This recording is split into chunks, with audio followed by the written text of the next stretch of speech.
Hello! Alright, man. So, Glen Benton has been talking a lot lately. He won us all over on the AI thing with his convincing arguments. Apparently, he helped design Photoshop. He helped invent the iPhone. And D-Side has a new record out, man. So things are looking up for Glen Benton. And he's back on the warpath talking some shit. Calling out all the wannabe Weezer-looking bands in metal today. Alright, so Glen had this to say in some interview. Quote, alright, metal was metal back then. Metal right now, you have so many subcategories of metal now, it's ridiculous. I understand individualism and that, and we can really use a lot more frontmen like that, like Ozzy and Ronnie and all them people, Lemmy and that. We don't have that anymore. All we have is a bunch of wannabe Weezer-looking dudes trying to play metal. Everybody's sporting black frame glasses and wearing trucker caps. Nobody gives a shit about imagery anymore, looking the part of metal in that. I walk around 24 hours a day looking like I do. I can't shake it, man. I'm never gonna fall into that. I've always been that way too about the guys on stage, man. You're not gonna come out there wearing a fucking plaid shirt and white tennis shoes. It's not happening. Alright, end quote. So, it sounds kind of silly, but while I don't personally care what anyone wears, like, anywhere, I understand what Glen's talking about because metal doesn't really have those, like, singular personalities anymore, those larger-than-life figures like, Lemmy, Dio, Ozzy, and, rock music in general is kind of, like, culturally irrelevant nowadays, so there's not really an environment to foster, like, I don't know, like an Iggy Pop, David Bowie type, like, mythology figure, just to give, like, some non-metal examples, Hendrix, something like that, people everyone knows. And, certainly in, like, extreme metal, I can't think of many modern bands that have those types of characters without it being more of maybe an ironic thing or a self-conscious, throwback to, like, an era you did not experience. Everyone's kind of just a chill beer drinking dude that you've met 1,000 times before. And that's if you're lucky. At the same time, metal's not really like a cultural force the way it was in the 80s and 90s. No one's really scared of it anymore. It's not really considered controversial anymore. So I get why, like, the nerds who want to play black metal shoegaze just kind of embrace it and decide to dress like Radiohead on stage, whether people want to admit it or not, aesthetics are important in all genres and imagery is important because it's part of the overall package of, your band, your record, the whole vibe, A certain level of, like, theatricality can really elevate a live performance and kind of increase, like, the romance or mystique of a band, especially in metal, which is already kind of, like, fantastical in its presentation. You don't want to go see King Diamond or fucking Immortal or something. They're just like, oh, well, we kind of felt like dressing like Sonic Youth today. I'm going for more of a Pavement look today, and certain subgenres of metal do get shit on by, like, non-fans because they do adhere to certain looks and art styles. But I would say even when bands or genres don't have aesthetics, that's still an aesthetic choice in itself. I can look at a picture of a 90s indie rock band and I know they're not playing metal, I can look at a picture of a black metal band and I know they're not playing pop punk and vice versa, Green Day, American Idiot isn't going to sound like Ragnarok or Rising Realm, so your image is your image, whether you claim to have thought about it or not.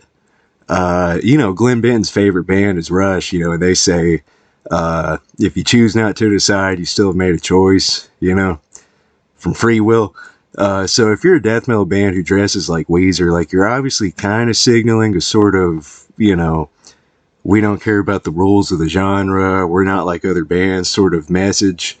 And that is part of your aesthetic, and this even goes back to, like, the 80s and early 90s, man, with, like, certain thrash and death metal bands would wear bright shorts and surfer clothes and shit like that, or purposely not bring up metal bands in interviews. Maybe they would, like, bands like even Metallica and Voivod and stuff would kind of focus more on, like, punk bands they were into or 70s bands they were into, and to kind of differentiate themselves from the crowd. I mean, you know, you can look at okay, Sepultura, Beneath the Remains, and take a look at the band, and you know it's not going to sound like the same band that you see on Morbid Visions, you know, or fucking DRI, Four of a Kind. The way those guys look, you can look at the back of the fucking, well, you can look at the front of the fucking CD, man, and be like, okay, this is not going to sound like Seven Churches or something, you know. So the irony of it all with these modern bands, though, is that like a lot of these sort of bands who go for the anti-fashion statement, they kind of don't realize that they're also playing into a trope or stereotype themselves. So at the end of the day, it's probably best not to worry about what anyone's wearing, man, because you can't really wear anything on stage without alienating some portion of the music fan base out there. I've encountered people who are maybe more into like punk or indie rock or something. They can't get into metal at all because they're kind of turned off by like the image, you know. And then if you're into metal, the image is part of why you love it, you know. And you know, even the aesthetics that I think are lame in other genres like emo, screamo, a lot of the indie rock, college rock type stuff out there, you know, I don't dig much of that music at all. In fact, I hate most of it, but I think even those bands have looks and aesthetics that kind of fit their sound, you know. And I mean, even in metal, man, like here's the thing with all the complaints about like hipster black metal bands or like the, you know, the sideways cap, basketball shorts, slam metal, yo boy type thing. I mean, those bands have no reason to dress like Glen Benton in 1990. You know, like they would actually look stupider if they tried to look evil. Like if a band is playing like 19-minute songs about vegan, you know, it's like vegan shoegaze, black metal or whatever. Like they would be worse if they looked evil, I think, because it'd be even more like a what the fuck effect, you know?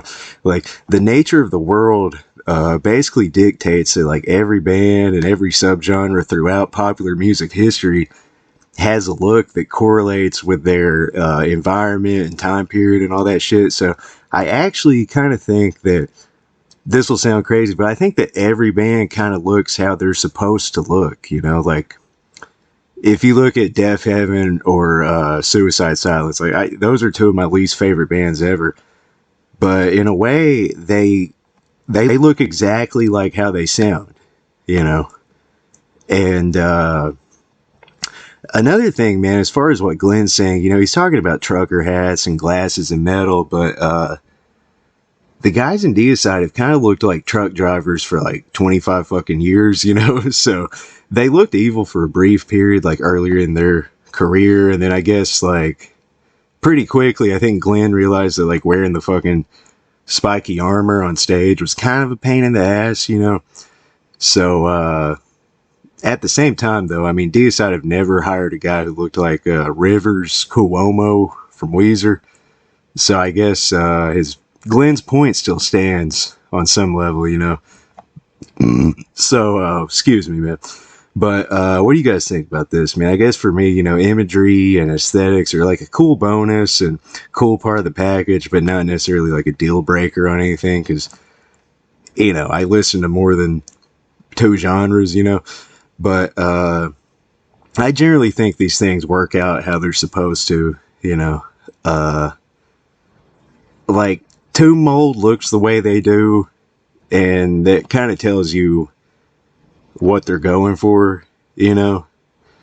Now, like, and that's just a random example because I know people have been making fun of them for wearing like, well, you know, they're wearing like anime shirts and short shorts and shit like that, you know, and they do kind of look like dorks, but you know, I mean, they kind of look like how they are. I mean, now, you know, if a war metal band dressed up like a flock of seagulls, you know, and you saw them live, you know, and like you don't know what they look like. You heard this great band, or well, it probably wouldn't be that great if it's a new war metal band, but you hear this serviceable, kind of okay band, and you're like, oh, I'm gonna go see this new war metal band, and you get to the show, and it's the flock of seagulls guys playing that music, it might create a certain uncanny valley effect, where you're not quite sure what you're looking at. It's a little unsettling,